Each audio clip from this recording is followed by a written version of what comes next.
रमवा नाम के पहाड़ी गांव में रहने वाले हरीश का ब्याह पड़ोस के गांव की फुल्की के साथ होना तय हुआ था। शादी का दिन निश्चित हुआ।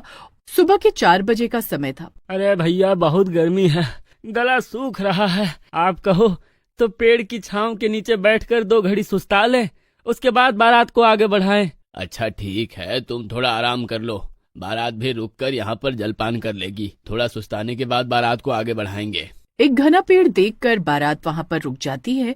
अचानक बारातियों को कहीं दूर से घोड़े के पैर की आवाज सुनाई देने लगती है। बाबूजी, ये कैसी आवाज सुनाई दे रही है जंगल की तरफ से? ऐसा लग रहा है जैसे घोड़े दौड़ते हुए इसी ओर आ रहे हो। हमें भी कुछ समझ में नहीं आ रहा बेटा, इतने सारे घोड़े एक साथ दौड़ते हुए इस ओर क्यों आएंगे? सभी बारातियों में दहशत का माहौल बन गया था। अपनी आंखों के सामने हथियार बंद डाकुओं को खड़ा देख सभी बारातियों के पसीने छूटने लगे थे। कोई शोर नहीं मचाएगा, चुपचाप अपने गहने और कीमती सामान उतार कर यहाँ रखो और जाओ यहाँ से। जरा भी होशियारी करने की कोशिश की तो अपनी जान से हाथ धो बैठोगे। डाकू की बात सुनकर बारी बारी से सभी बाराती कीमती जेवर, गहने और रुपए वगैरह डाकू के पास रखकर वहां से अपनी जान बचाकर भागने लगते हैं। सभी बाराती चले गए, लेकिन मैं अपनी फुल्की को छोड़कर कहीं नहीं जाऊंगा। तेरे पास 2 रास्ते हैं, या तो तेरी फुल्की के साथ मैं तुझे भी इसी जंगल में गाड़ दूंगा, या फिर तू चुपचाप अपनी जान बचाकर यहाँ से निकल जा। भूल जा कभी तेरी शादी भी हुई थी। डाकू की धमकी सुनकर हरीश दुम दबाकर वहां से भाग जाता है। इधर अंदर डोली में बैठी फुल्की की नींद लग जाती है, जिसके कारण उसे कुछ पता ही नहीं चलता कि बाहर क्या चल रहा है। कुछ देर बाद फुल्की की आंख खुलती है तो वो अपने आप को कुछ अनजान लोगों के बीच में पाती है। कौन हो तुम लोग? मेरी शादी तो हरीश के साथ हुई थी, मेरा दूल्हा कहाँ चला गया? मेरी बारात कहाँ है और आप लोग कौन हो? अरे कौन दूल्हा? वही डरपोक। अरे अपनी जान बचाने के लिए तेरी जान का सौदा करके चला गया वो, अब तू हमारी है। डाकुओं की बात सुनकर फुल्की बहुत घबरा जाती है। देखो, तुम्हें ये गहने चाहिए तो रख लो, लेकिन मुझे जाने दो। फुल्की डाकुओं से बचने के लिए पहाड़ों में दौड़ लगा देती है और वहीं से फिसलकर नीचे खाई में गिर जाती है, जिसके कारण उसकी मौत हो जाती है। फुल्की मर तो गई थी, लेकिन मरने के बाद उसकी आत्मा को शांति नहीं मिलती और वो एक चुड़ैल का रूप ले लेती है। रमवा गांव में आज बिरजू की शादी थी। बिरजू की शादी में जाने को गांव के लोग बहुत उत्साहित थे। अरे बिरजू भैया, कुछ मिठाई विठाई भी बनवाए हो या नहीं?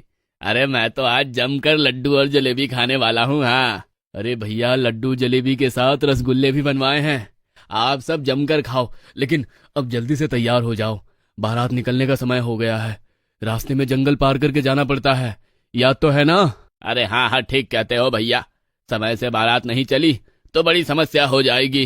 बिरजू और उसके दोस्त जल्दी जल्दी बारात की तैयारी करते हैं और नाचते गाते बारात गांव से निकल पड़ती है। बिरजू बार बार सबको बारात जल्दी आगे बढ़ाने को कह रहा था, लेकिन गांव वाले तो नाचने गाने में इतने मस्त थे कि बिरजू के समझाने पर भी बारात जब तक जंगल तक पहुंचती है, दिन ढल जाता है। अरे कौन समझाए आजकल के लड़कों को, कहते कहते थक गए हम कि थोड़ा जल्दी जल्दी बारात आगे बढ़ाओ, लेकिन इनका तो नाचना गाना ही खत्म नहीं होता।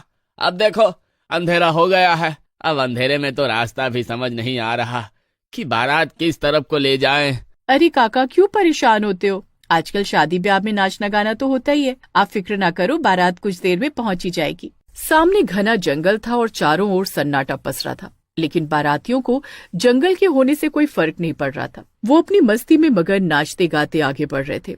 तभी अचानक तेज बिजली कड़कने लगती है और देखते ही देखते जोरदार बरसात शुरू हो जाती है। बरसात से बचने के लिए सभी बाराती इधर उधर पेड़ों के नीचे जाकर खड़े हो जाते हैं। अभी तक तो मौसम बिल्कुल सही था, ये अचानक से बिन मौसम बरसात कैसे होने लगी? कुछ देर बाद बरसात रुक जाती है और सभी बाराती वापस वहां से निकलने के बारे में बातें करने। अरे बिरजू के बापू, बिरजू कहाँ चला गया? वो तो कहीं नजर ही नहीं आ रहा। अरे ऐसा कैसा नजर नहीं आ रहा, यही किसी पेड़ के नीचे होगा। बिरजू, बिरजू बेटा, कहाँ चला गया तू? पहले ही लेट हो गए हैं, जल्दी आ, बारात को निकलने का समय हो गया है। बिरजू की माँ, पिताजी और बाकी रिश्तेदार भी बारी बारी से बिरजू को आवाज लगाते हैं, लेकिन बिरजू का कहीं कोई पता नहीं लग पाता। अरे भाई, इतने सारे लोग हो, किसी ने तो देखा होगा कि दूल्हा अचानक कहाँ चला गया। कोई सुई है क्या जो खो जाएगी। इतना लंबा चौड़ा लड़का ऐसे कैसे आंखों के सामने से गायब हो गया? गांव वाले बिरजू को बहुत ढूंढते हैं लेकिन उसका कहीं पर भी पता नहीं लगता और इस तरह से रोते पीटते गांव वाले बिना दूल्हे के ही वापस अपने घरों को लौट जाते हैं। बिरजू के गायब होने के बाद ये खबर आग की तरह पूरे गांव में फैल गई थी। जैसे ही बिरजू के गायब होने की सूचना दुल्हन के घर वालों को मिलती है, उसी रात बिरजू की पत्नी का भाई श्याम दूल्हे के रूप में तैयार होता है।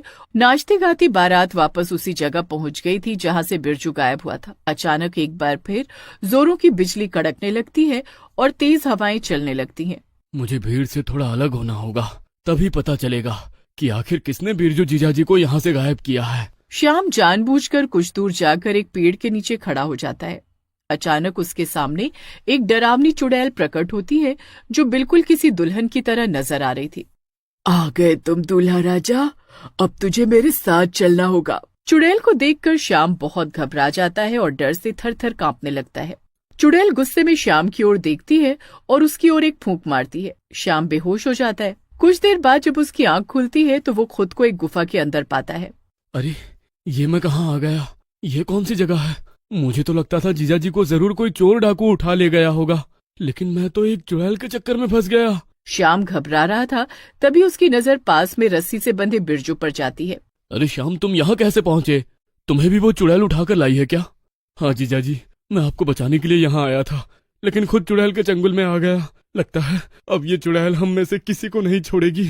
लेकिन हमने इस चुड़ैल का क्या बिगाड़ा है? तुम सब के सब एक जैसे ही होते हो। इससे पहले कि तुम किसी लड़की से शादी करके उसकी जिंदगी खराब करो, मैं तुम्हें उठाकर यहाँ ले आई हूँ। जिस तरह से मेरे साथ हुआ, मैं ऐसा और किसी के साथ नहीं होने दूंगी। कितने सपने सजा कर निकली थी मैं अपने घर से। मेरे दूल्हे ने भी मेरे साथ जीने मरने की कसमें खाई थी, लेकिन अपनी जान बचाने के लिए मुझे डाकुओं को सौंप कर भाग गया वो डरपोक। देखो चुड़ैल बहन, हम समझते हैं आपके साथ जो भी हुआ बहुत बुरा हुआ, लेकिन हम वैसे दुल्हे बिल्कुल भी नहीं हैं।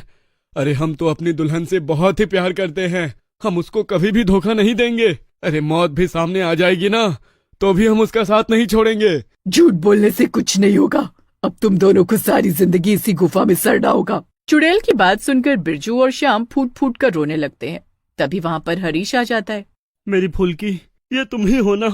देखो, तुम्हें जो भी सजा देनी है तुम मुझे दो। इन बेकसूर गांव वालों को मेरी गलती की सजा मत दो, जाने दो इन्हें। हरीश को अपने सामने खड़ा देख चुड़ैल फुल्की बहुत गुस्से में आ जाती है। अच्छा हुआ तू खुद ही मेरी गुफा में आ गया, वरना तेरी गलती के कारण न जाने कितने दूल्हों को मारना पड़ता। तुम चाहो तो मुझे मारकर अपने मन को शांति दे सकती हो फुल्की, लेकिन सच बात तो यह है कि मैंने तुम्हें कोई भी धोखा नहीं दिया। तुम्हें कोई गलत फहमी हुई है। अरे उस रोज जब डाकुओं ने हमारी बारात पर हमला किया तो तुम डोली में गहरी नींद में सोई हुई थी, इसलिए तुम्हें सच्चाई के बारे में नहीं पता। मैंने डाकुओं से बहुत विनती की थी कि वो तुम्हें भी हमारे साथ जाने दे, चाहे तो उसके बदले हमारा रुपया पैसा धन दौलत सब कुछ ले ले, लेकिन वो लोग नहीं माने और मुझे और मेरे परिवार को जान से मारने की धमकी देने लगे। मजबूरी में मुझे वहां से जाना पड़ा, लेकिन मैं सच कहता हूँ, मैंने तुम्हें कोई धोखा नहीं दिया था। अरे मैंने आज तक शादी नहीं की है, बल्कि तुम्हारी यादों में ही अपना जीवन बिता रहा हूँ। हरीश की बात सुनकर फुल्की का गुस्सा शांत हो जाता है और उसकी आत्मा को शांति मिल जाती है। उस दिन के बाद से जंगल से दूल्हों के गायब होने की घटनाएं भी बंद हो जाती हैं।